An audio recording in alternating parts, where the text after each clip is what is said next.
அஸ்ஸலாமு அலைக்கும் வரஹ்மத்துல்லாஹி வபரகாத்துஹு. இன்றைக்கி பிறை துல்க ஆதா 12. இன்றைக்கி இஸ்லாமிய வரலாறில் யாரை பற்றி பார்க்க போகிறோன்னா, உமர் பின் அப்துல் அசீஸ் ரஹ்மத்துல்லாஹ் அவங்களுடைய வாழ்க்கை தான். இவங்க ஆட்சி பொறுப்பை நிர்வகிப்பதுடன் வாய்மையில் அபுபக்கர் அலி போலவும், நீதி செலுத்துறதில் உமர் அலி போலவும், நாணயத்தில் உஸ்மான் அலியை போலவும், இறையச்சத்தில் அலீர் அலி அவங்க எல்லாரோடைய முன்மாதிரியாகவும் அவங்க திகழ்ந்திருக்காங்க. அவங்க தன்னுடைய ஆட்சியை குலஃபா ராஷிதுங்கள் வழிமுறைகளையும் சுன்னத்திற்கு ஏற்பவும் அமைத்து கொண்டாங்க. தன் சொத்துக்களையும் மனைவியுடைய ஆபரணங்களையும் எல்லாத்தையுமே அரசு கருவூலத்துக்கு வழங்கிட்டாங்க. அதன் பிறகு அவங்க வாழ்ந்த வாழ்க்கையை எந்த அரசாங்கமும் சரி, என் துறவி கூட இப்போ கூட அந்த மாதிரி வாழ முடியும். அந்த அளவுக்கு அவங்க ஏழ்மையாக வாழ்ந்திருக்காங்க. அதே மாதிரி அவங்க துணியை காய வச்சு அதை அணிஞ்சிட்டு போகிறதுக்கு ஜும்மாவுக்கு கூட தாமதம் ஆகலாம். அந்த அளவுக்கு அவங்களுக்கு ஆடை கம்மியாக தான் இருந்திருக்கு. ஒரு முறை அவங்களுடைய மகள்களை பார்க்க போயிருக்காங்க. அப்போ அவங்க தன்னுடைய தந்தைக்கு முன்னாடி வாயில் கையை மூடிட்டே பேசிக்கிட்டு இருக்காங்க. அதுக்கு காரணம் என்ன அப்படின்னு கேட்கும்போது, அன்னைக்கு அவங்களுடைய உணவு வெறும் பருப்பும் வெங்காயம் மட்டும்தான் அவங்களுடைய உணவாக இருந்திருக்கு. இதை கேட்டோன்னே அவங்க ரொம்பவே குடும்ப நிலையை நினச்சி அழுகுறாங்க. அதே மாதிரி அப்துல் அசீஸ் சொல்கிறாங்க, நீங்கள் சுவையான உணவு உண்பதையும் உங்களுடைய தந்தை நரகத்துக்கு போகிறதையும் நீங்கள் விரும்புகிறீங்களா அப்படின்னு புதவல்கிட்ட கேட்குறாங்க. உடனே அவங்களுடைய மகள்களும் என்ன அழ ஆரம்பிச்சிடுறாங்க.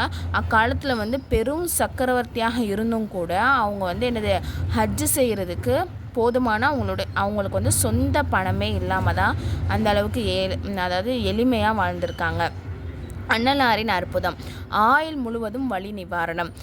ஜாயிப் ரலியல்லாஹு அன்ஹு அறிவிக்கிறாங்க, அவங்களுடைய உடலுக்கு எப்படின்னா வலி ரொம்பவே இருந்திருக்கு. அப்போ அவங்களுடைய சிறிய அன்னை என்ன பண்ணுறாங்கன்னா, ரசூல்லாட்ட கூட்டிகிட்டு போகிறாங்க. ரசூல்லா என்ன பண்ணுறாங்கன்னா, அவங்களுக்கான துவா செய்கிறாங்க. அதுக்கப்புறம் ஜாயிப் ரலியல்லாஹு 94 வயசுலையும் திடகாத்திரமாக இருக்கிறத நான் பார்த்துருக்கேன் அப்படின்னு சொல்கிறாங்க. அதே மாதிரி இந்த ஆரோக்கியத்திற்கு அன்னலாரின் துவா தான் காரணமாக இருந்திருக்கு.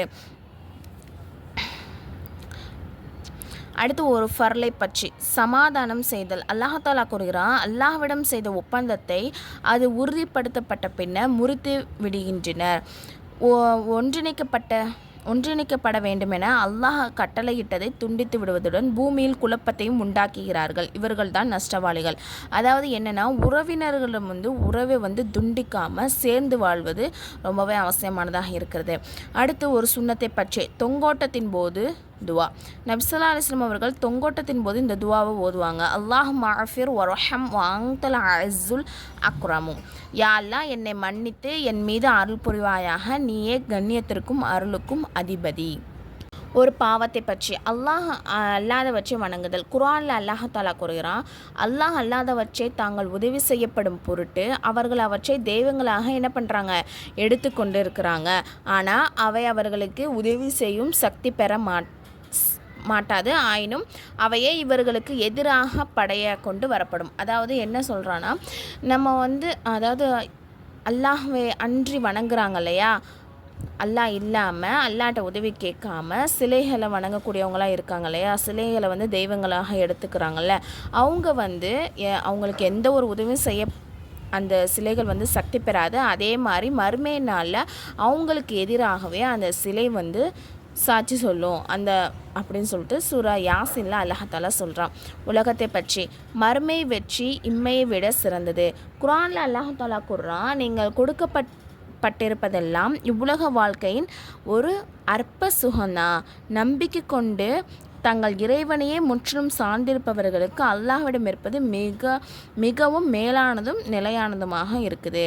மறுமையை பற்றி மன்னரை சொர்க்கத்தின் பூஞ்சோலியாகவோ அல்லது நரக படுகொலையாகவோ அமைந்திடும் என நபி ஸல்லல்லாஹு அலைஹி வஸல்லம் அவர்கள் சொல்லியிருக்காங்க. அதாவது அதாவது மன்னரையிலே நமக்கு தெரிஞ்சிடும் நம்ம சொர்க்கவாசியா நரகவாசியான்னு.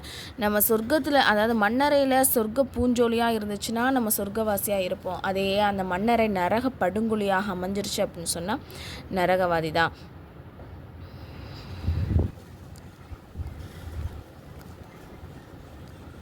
நபி வழி மருத்துவம். வெள்ளரிக்காயின் பயன்கள்.